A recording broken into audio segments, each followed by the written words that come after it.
প্রধান অতিথি বাংলাদেশের মাননীয় প্রধান বিচারপতি জনাব ওবায়দুল হাসান স্যারকে তার মূল্যবান বক্তব্য দেওয়ার জন্য বিনীতভাবে অনুরোধ করছি। বক্তৃতা সবসময় মূল্যবান, সবার বক্তৃতাই মূল্যবান। যখন ডাক্তার সেবা যারা দেখিয়েছেন সেগুলো সবচেয়ে মূল্যবান। এখন ফর্মাল বক্তৃতা দিতে হয় প্রধান বিচারপতি হিসেবে, সেজন্য আমি ফর্মালি শুরু করি, তারপরে কিছু কথা বলতে হবে।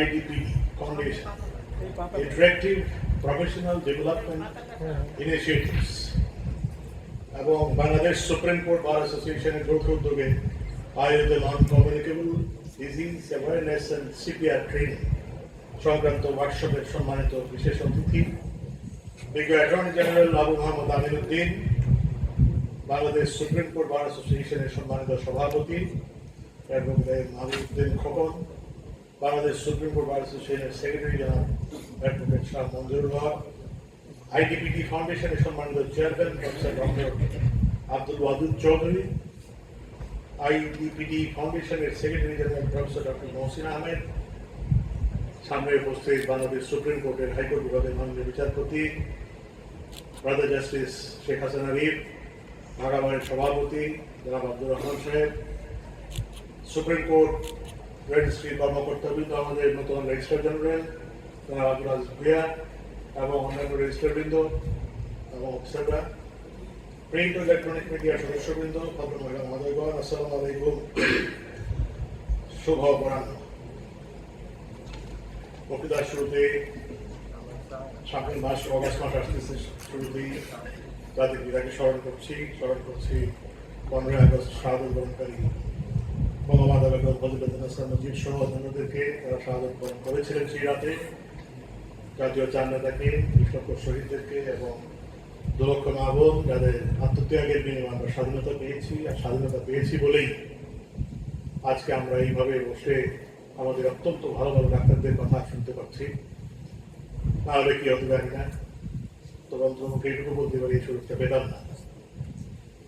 সুধীবৃন্দ, আমাদের জাতির পিতা বঙ্গবন্ধু শেখ মুজিবুর রহমান একটি সুখী সমৃদ্ধ সোনার বাংলা গড়ার লক্ষ্যে আমাদের স্বাস্থ্য ব্যবস্থার আধুনিকায়নে স্বাধীনতা পরবর্তী সময়ে সদস্য অবদ্ধ থাকা সত্ত্বেও যে নকশা প্রণয়ন করে গিয়েছেন, তার উপর ভিত্তি করে আজ আমাদের দেশের স্বাস্থ্য ব্যবস্থা দাঁড়িয়ে আছে।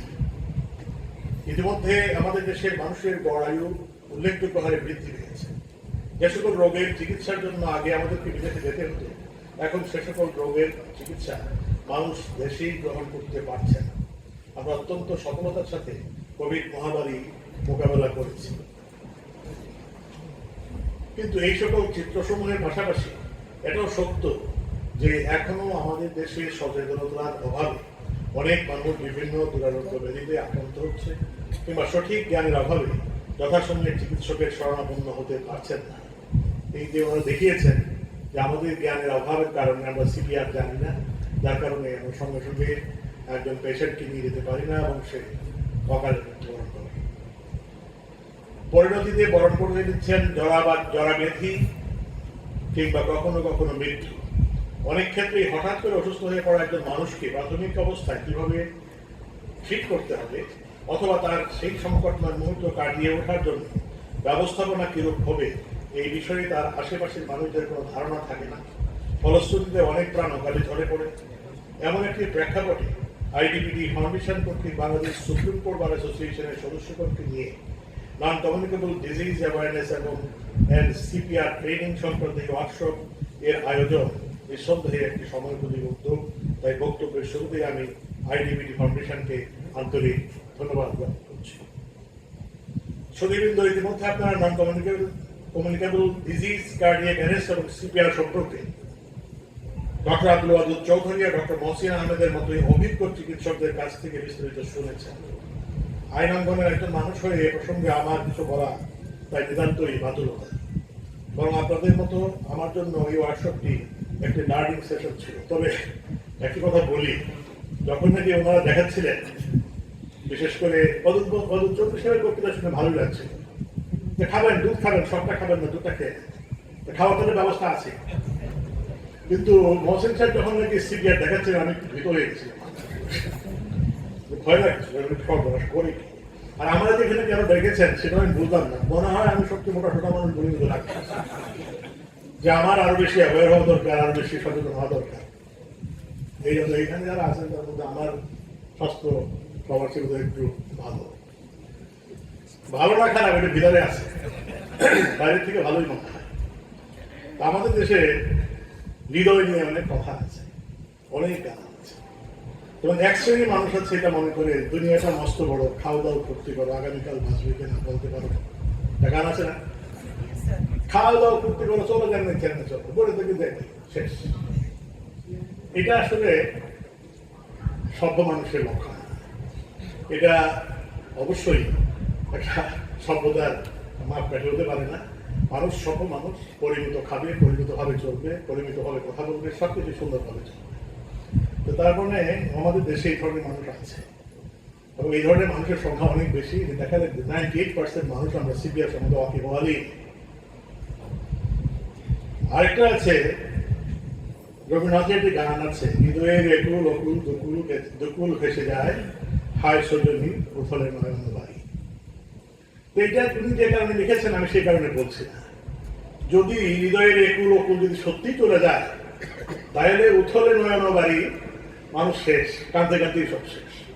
পরে যখন যায় তখন দেখলাম আমরা ছবিতে সবাই খুব প্যানিক হয়ে গেছে এবং সবাই কোথায় কান্নাকাটি করবে, দৌড়াদৌড়ি করবে। কিন্তু এটা যদি জানা থাকে তাইলে অন্তত পক্ষে লোকটাকে বাঁচানোর একটা চেষ্টা করা যাবে, সেটাই আমরা দেখাচ্ছি। আরেকটি কথা, আরেকটি গান হলো এরকম, হৃদয়ে আছে যার সেই তো ভালোবাসে, প্রতিটি মানুষের জীবনে প্রেম আসে। আর আমি এক লাইন লাগিয়ে দিয়েছি, বাংলাদেশের প্রায় প্রতিটি মানুষের জীবনে হৃদরোগ আসে। এই যে হৃদরোগ, আমাদের দেশে হৃদরোগ বিশেষজ্ঞ যারা আছেন নিঃসন্দেহে তারা অত্যন্ত ভালো। বাংলাদেশের বিভিন্ন ডাক্তারদের সম্বন্ধে বা বিভিন্ন এদের সঙ্গে যখন কথা হয়, আমার কাছে একটা জিনিস মনে হয়, কার্ডিওলজি, আমাদের ডেন্টিস্ট্রি এবং আমাদের আই, চোখে অপথলমোলজি, এই তিনটা বিষয়ে আমাদের দেশের ডাক্তাররা যথেষ্ট ভালো। এবং বাইরের ডাক্তারদের চেয়ে এখানে সহজলভ্য, মানে সাশ্রয়ী মূল্যে আমরা চিকিৎসা পেতে পারি। অন্য দেশে কিন্তু এত সহজে এবং এত সস্তায় চিকিৎসা পাবেন না। সেই জন্য আমাদের ডাক্তার সাহেবরা তারা নিজের থেকে এই যে আজকে এখানে এসছেন, সুপ্রিম কোর্ট বারের সদস্যদেরকে তাদেরকে সমৃদ্ধ করতে জ্ঞানে যে কেমন করে সিপিআর দিলে একটা মানুষকে মুখে বাঁচানোর চেষ্টা করতে। যদি 100টা মানুষকে আপনি সিপিআর দেন, দেওয়ার কোনো সুযোগ হয়, 100টা মানুষের মধ্যে হয়তো 5টা মানুষ বাঁচবে, 95টাই মারা যাবে, হয়তো নাও বাঁচতে পারে, বা 7টা মানুষ বাঁচবে, 93 জনই মারা যাবে। কিন্তু এই 7টা মানুষের তো জীবন ফেরত হবে। এখন যদি বলেন যে জীবন হায়াত মধ্যে মালিক তো আল্লাহ, এটা ঠিক, কিন্তু আপনি চেষ্টা করতে পেরেছেন। এই চেষ্টাটা যদি আমরা না জানি কিভাবে করতে হবে, তাহলে কিন্তু পরিণতিটা ভালো হয় না। আর আমাদেরকে এই চেষ্টাটা করার শিক্ষাটাই ওনারা দিতে এসছেন এখানে, সেজন্য আমাদেরকে আবারও সাধুবাদ এবং অনেক অনেক ধন্যবাদ। দেখলাম কার্ডিয়াক অ্যারেস্টের ক্ষেত্রে মর্টালিটি রেট 90% বেশি। এটা কিন্তু অত্যন্ত ভয়াবহ একটি পরিসংখ্যান। অথচ কার্ডিয়াক অ্যারেস্টে আক্রান্ত একজন ব্যক্তিকে যদি প্রাথমিক অবস্থায় ডাক্তার বা অ্যাম্বুলেন্স আসার পূর্বে সিপিআর প্রদান করা যায়, তাহলে কিন্তু এই মর্টালিটি রেট হ্রাস করা সম্ভব। মনে রাখবেন, কার্ডিয়াক অ্যারেস্ট কিন্তু যে কোনো বয়সে যে কারো হতে পারে। ধরুন আমাদের আজকের এই আয়োজনে কেউ একজন কার্ডিয়াক অ্যারেস্টের শিকার হলো এখানে, আমাদের এই অনুষ্ঠানস্থল হতে ঢাকা মেডিকেল কলেজ বা বঙ্গবন্ধু মেডিকেল কলেজ বা ইব্রাহিম কার্ডিয়া খুব দূরে নয়। এখানে আমরা এতজন আইনজ্ঞ, কিন্তু আমি নিশ্চিত এখানে আমরা কেউ সিপিআর এর নিয়ম কিন্তু জানি না। আজকে শেখার পরে হয়তো জানবেন নাকি জানি না, এমনকি আমি নিজেও তো জানি না। তাহলে খেয়াল করে দেখুন, এত বড় একটা সুদৃঢ় সমাবেশে আমরা সবাই একটা মানবিক বিপর্যয়ের সম্মুখীন হয়ে যাব যদি এখানে কারো কার্ডিয়াক অ্যারেস্ট হয়। অথচ আমাদের এখানে সিপিআর জানা থাকলে হয়তো এই বিপর্যয় রোধ করা সম্ভব হতো। অথচ যেহেতু এখান থেকে খুব কাছেই একাধিক চিকিৎসালয় আছে, হসপিটাল আছে, সেখানে বিশেষজ্ঞ ডাক্তার আছেন এবং প্রয়োজনীয় চিকিৎসা সরঞ্জামাদি রয়েছে, এ কারণেই মেডিকেল অঙ্গনে একটা কথা প্রচলিত আছে যে as the single most effective way to save a life in cardiac arrest, CPR is not just a skill, it's a duty we all have to our fellow human beings. এই অর্থাৎ CPR কিংবা এরূপ জীবন রক্ষাকারী সাধারণ skill সমূহ আয়ত্ত করা প্রকারান্তরে এক ধরনের নাগরিক দায়িত্ব। এ কারণেই উন্নত দেশসমূহে শিশুদেরকে স্কুলেই একাডেমিক কার্যক্রমের অংশ হিসেবে সিপিআর এর প্রশিক্ষণ দেওয়া হয়। এখানে মহসিন সাহেব বলেছেন ডক্টর যে সেটা পাঠ্যপুস্তকে অন্তর্ভুক্ত করা যায় কিনা। আমি মনে করি এটা আমি চেষ্টা আমার মতো করে করবো। আমার মনে হয় অ্যাটর্নি জেনারেল সাহেব আছেন এবং এখানে বাহুবলী সাহেব আছেন, সাবেক মন্ত্রী, তারা উদ্যোগ দিতে পারেন। এটা শিক্ষামন্ত্রীকে বললেই বোধহয় হবে, তিনি এটা পাঠ্যপুস্তকে অন্তর্ভুক্ত করার চেষ্টা করতে পারেন।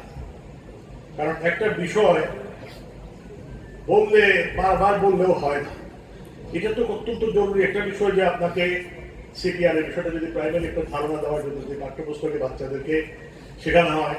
আমি জানি বাইরে কিন্তু শেখানো হয়, বাইরে সবাই জানে।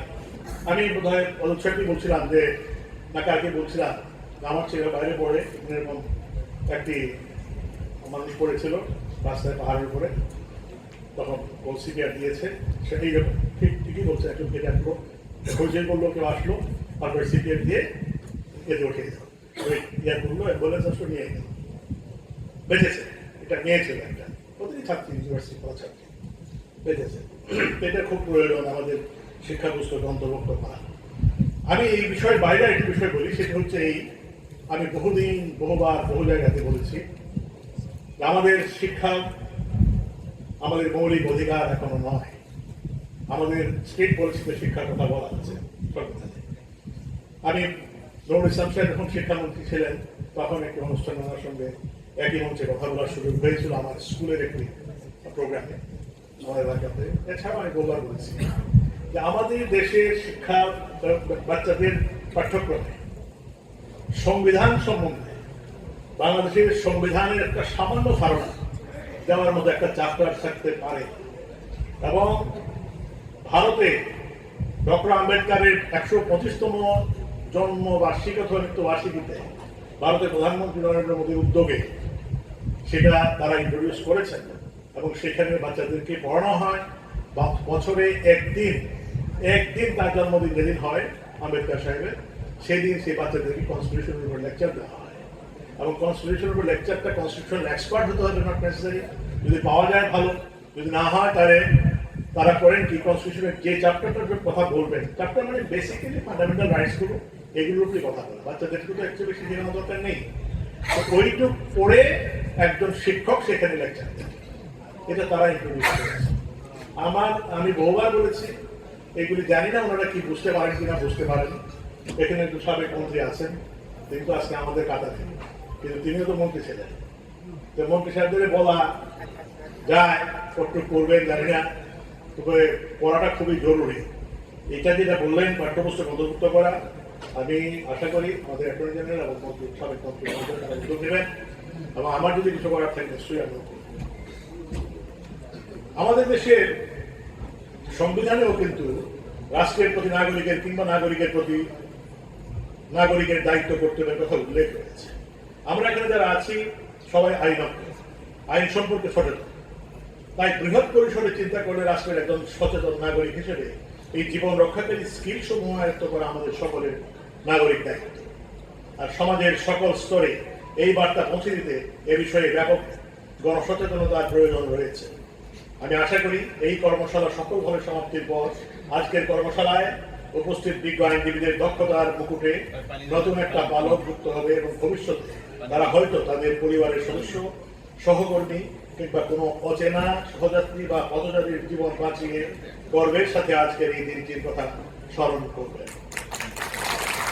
মনে রাখবেন, by learning CPR, you are not just learning a skill, you are embracing the power to save a life and become a beacon of hope in someone's darkest moment.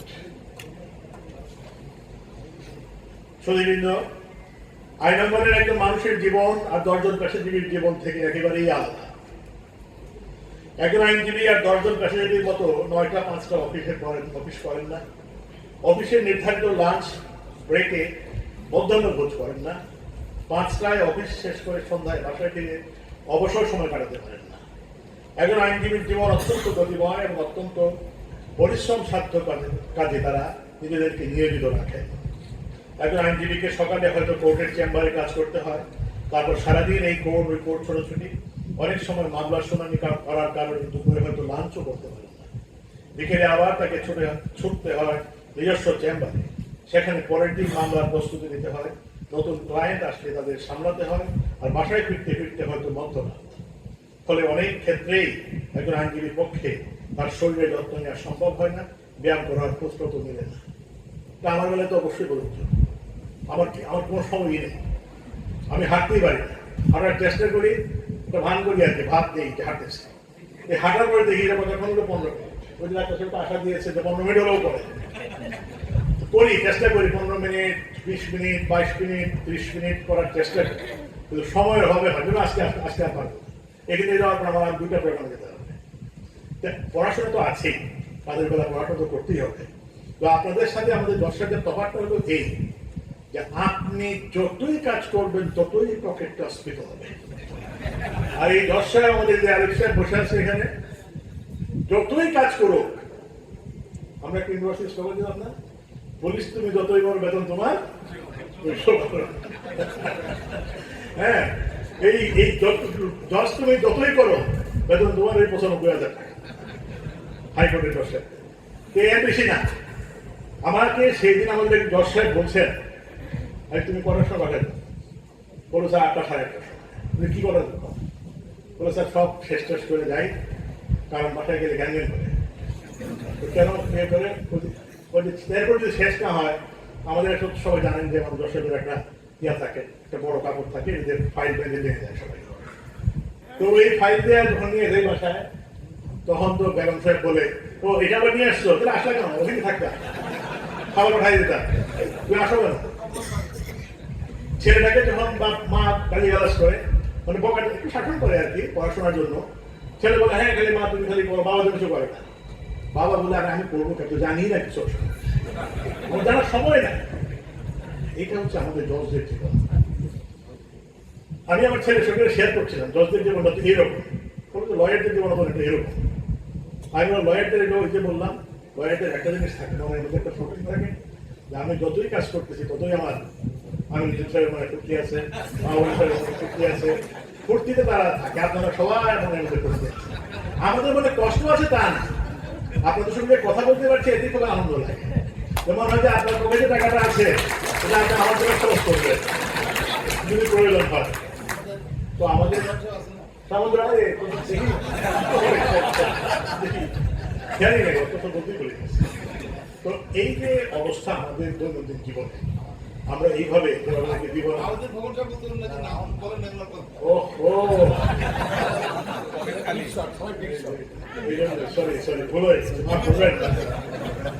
এই যে ফুরসতটুকু আমাদের নাই জীবনে, আসলে তো আমাদের কোনো রকমের এক্সারসাইজ করার কোনো সময় নেই।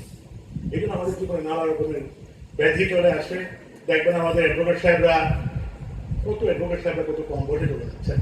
এই কিছুদিনই তো, কিছুদিন আগেও তো অনেকগুলো জানাজা বললাম কতদিন পরে করি, সবচেয়ে কম বয়সের অ্যাডভোকেট চলে গেল 2 জন, লিটন চলে গেল, রশিদ চলে গেল, এদের বয়স কত কম, আমাদের চেয়ে অনেক।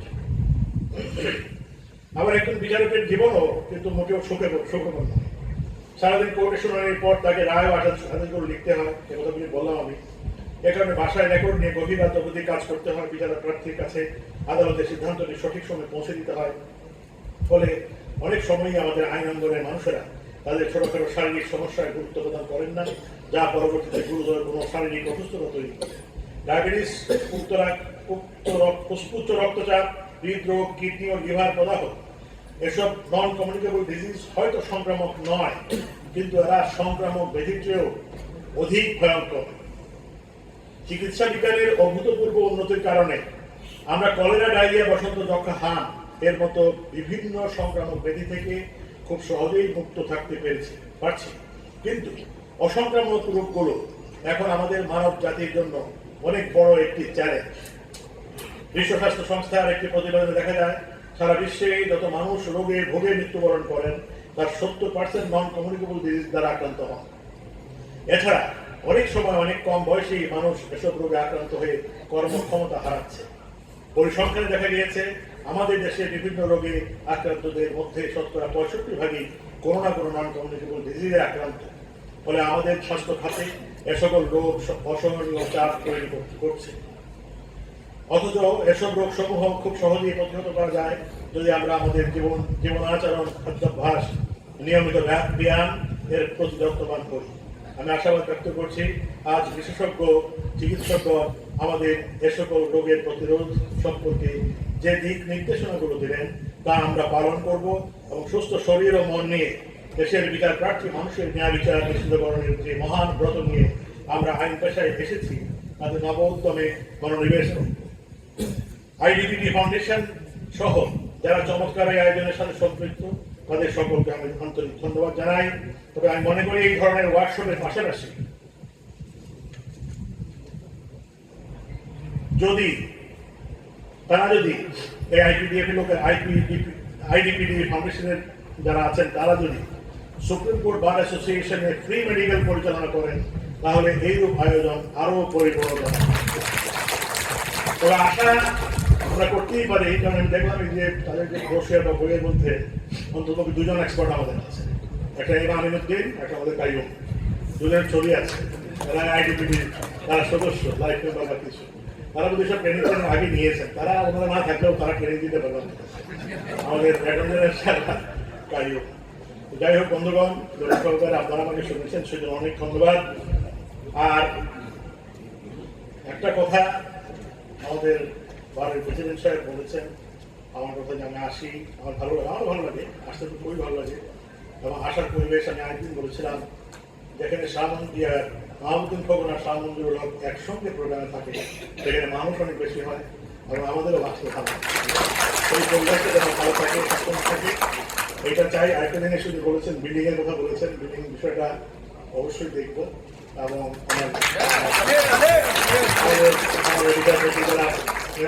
দেশের বাইরে আছেন তিনি আগে বিষয়টা বলতে দেখেছেন, জানেন এবং আপনারা জানেন। তিনি আসলে আমি একদিন আসবো, কোথায় করতে চান সে দেখবো, কতটুকু কি করাতে দেখা যায়। তবে কন্ডিশন হলো একটা, সেটা হলো ইলেকট্রিসিটি বিলটা কবে দিবেন। 7 কোটি টাকা ইলেকট্রিসিটি বিল, ডাক্তার সাহেব যদি শুনে আসছে বাপে আমরা কোথায় আসছি।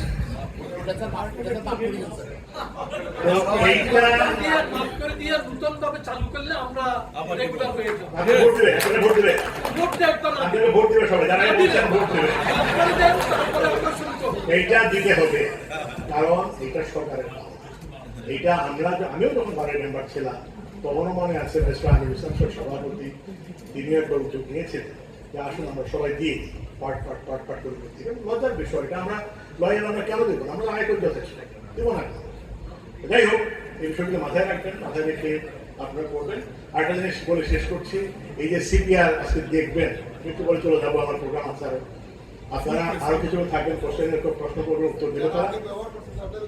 আর সিপিআর থেকে চাপা দাবিটা শিখে গেলে আজ থেকে বাড়িতে প্র্যাকটিস করলেন না,